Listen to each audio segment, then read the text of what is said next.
Le tribunal du football est ouvert. Veuillez vous lever. Aujourd'hui, ce tribunal ne juge pas des hommes. Il juge des matchs, des décisions, des comportements et surtout, des vérités que le score ne dit pas toujours. Deux affiches majeures de cette Coupe d'Afrique des Nations 2025 sont à elles, ordre du jour. Égypte contre Côte d'Ivoire et Algérie contre Nigeria. Deux quarts de finale.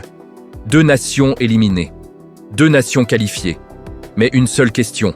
La justice sportive a-t-elle été respectée? Le tribunal commence. Messieurs les jurés, regardons les faits. Le 10 janvier, en quart de finale, la Côte d'Ivoire arrive avec la confiance du champion. Une domination apparente dans le jeu.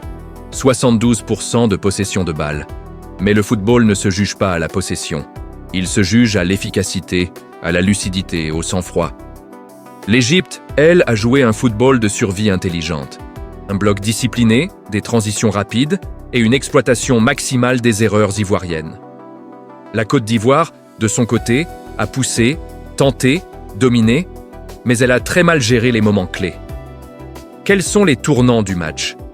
D'abord, Mohamed Salah frappe au moment précis où la Côte d'Ivoire commence à douter.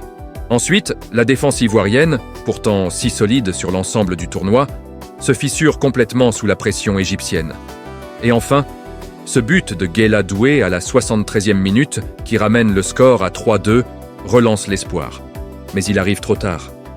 Le verdict du juge est le suivant. La Côte d'Ivoire N n'a pas perdu par manque de talent. Elle a perdu par manque de maîtrise émotionnelle. Dans les grands matchs, on ne joue pas seulement bien, on joue juste.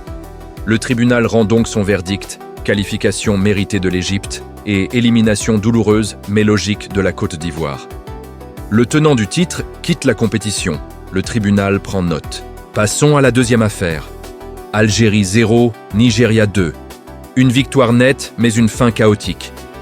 Ici, le jugement sur le jeu est plus clair, mais les circonstances qui ont suivi le match brouillent un peu la perception. Sur le terrain, le Nigeria a livré un match de patron. Maîtrise totale du tempo, une solidité défensive impressionnante et une efficacité offensive redoutable.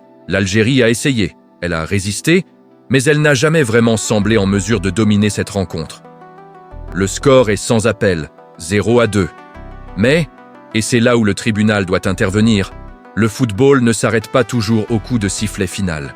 À la fin du match, on a assisté à des scènes regrettables, des contestations véhémentes de mon équipe algérienne contre arbitrage, des joueurs courant vers le corps arbitral, des altercations entre les deux équipes. Lucas Zidane, notamment, semblait très énervé, impliqué dans une vive tension. Et là, le juge doit parler. Le verdict comportemental est clair. La frustration n'excuse jamais le débordement.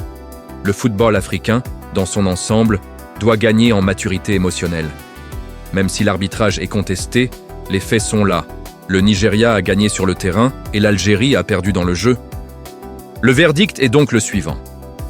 Qualification totalement méritée du Nigeria et un comportement post-match regrettable du côté algérien. Le Nigeria avance. Il affrontera le Maroc en demi-finale. Messieurs les jurés, en conclusion, ces deux matchs nous rappellent une chose essentielle. Le football ne récompense pas toujours le plus beau jeu, mais il récompense presque toujours la meilleure maîtrise. L'Égypte a survécu parce qu'elle a su souffrir. Le Nigeria a gagné parce qu'il a su contrôler. La Côte d'Ivoire et l'Algérie, elles, ont payé leurs erreurs au pire moment. Le tribunal du football rend donc son jugement final. L'Égypte et le Nigeria sont qualifiés avec mérite. La Côte d'Ivoire et l'Algérie sont éliminées, mais pas humiliées. Le football continue. Les leçons restent. Audience levée. Maintenant, c'est à vous de juger. Dites-moi en commentaire, l'arbitrage était-il juste? Et surtout, qui voyez-vous aller en finale? N'oubliez pas de liker la vidéo et de vous abonner au tribunal du football.